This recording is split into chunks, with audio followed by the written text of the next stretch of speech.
Good day, everyone. Welcome to Seeking the Truth channel. I'm Simon Oladapo, your host.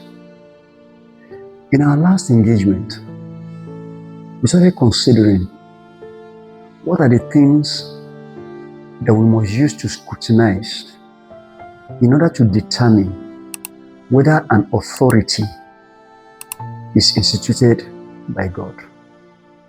And we started by saying the first scrutiny that any authority instituted by God must pass is a scrutiny of righteousness. And we started considering what are the components of righteousness that determine whether an authority was instituted by God. And the first one we started considering is the component of fairness.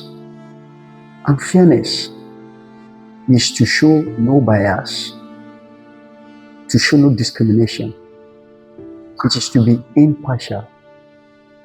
It is to show no favoritism. And I went further to explain that from the standpoint of Scripture, even though it may sound alarming, there is hardly any authority in Nigeria that qualifies as the one that God instituted, because almost all, ab initio, from the very foundation, fail the test of fairness. And that's what we're considering. How do we fail the test of fairness in producing authority that will preside over the country? I stated one in our last class. We studied the use of religion.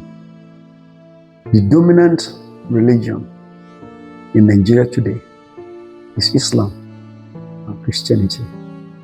And it is a consideration for these two religions that permit and central to the emergence of leaders in the society.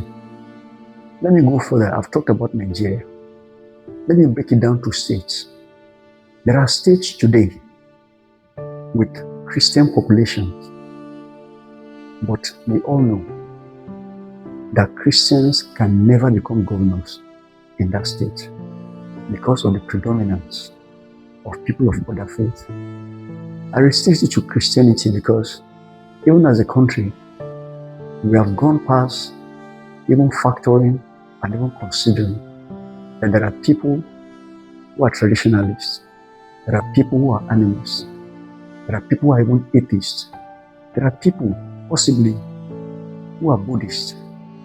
For instance, if someone comes out today and says he wants to contest, and it is shown that this person is a homosexual, no one will touch that person with the long spoon.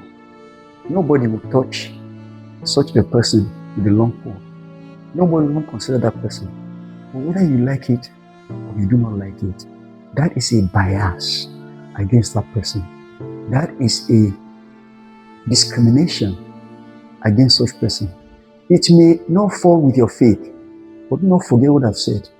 Righteousness has nothing to do with religion. It has to do with human relationships on the basis of fairness, as we are considering. Now let me continue as I've stated. When you go to states today, there are states in Nigeria, because it is assumed that a religion is predominant over other religions. There are people from that state who will not even consider to contest. In the south of Nigeria, there are states where you have Christian majority, but you also have Muslims. You also have animists, traditionalists. In fact, you also have atheists. But because there's a discrimination against what other people subject to as faith or religion, they will not even come out to contest because they know there is still no chance. There are states in the south, predominantly Christian, Anybody of other faith knows they're wasting their time. Any authority that emerges at that kind of state, where there's a discrimination against anyone or a group of people, does not have the sanction of God. There are states in the north, predominantly Muslims, but they also have Christian population. They also have enemies, traditionalists. In fact, they also have even atheists.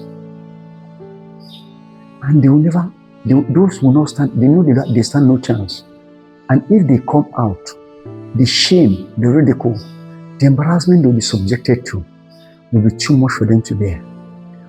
In that kind of setting, any government that you produce that discriminates against people, that discriminates against people on the basis of their faith, that shows bias on the basis of their sexual preference, does not have the authority of God.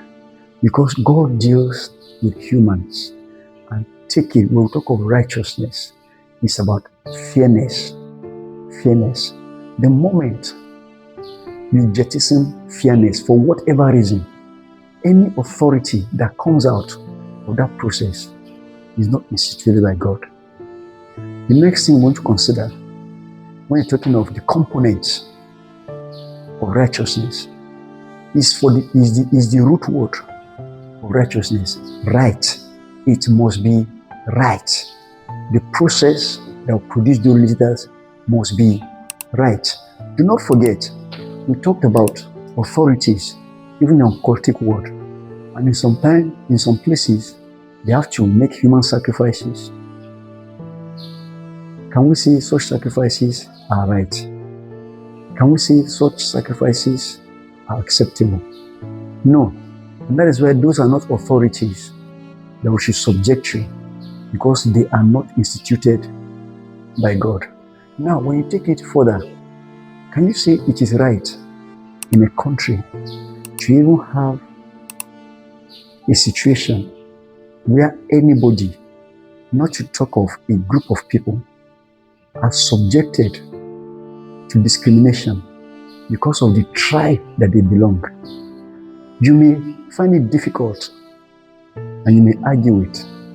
Even you, that you're listening to me, you may be one of those who knows the bias that people from a certain part of the country must not produce president. You may be one of those that knows this discrimination that people from certain part of the country cannot produce leaders for this country. But you yet go back and say any authority that God instituted. No. The bias that you have shown, the bias that you have exhibited, the discrimination that you have targeted people from other tribes, either as a result of their tribe, their ethnicity, or their religion, has rendered the process that will produce such authority, has rendered it not from God. So it must be fair, no discrimination, no biases, no favoritism, and it must be right. If it fails any of those tests, it is not an authority that God instituted by God. In our next engagement, we'll delve further into how people produce authorities outside God, and they still think that they can drag God into place His own stamp of acceptance. Thank you for spending your time with me today. Have a pleasant evening. Have a great weekend ahead of you. Please do not forget to like, to share, drop your comments, and also subscribe. A great weekend lies ahead of you. Take care of yourself and your family. I'll see you next week. Bye.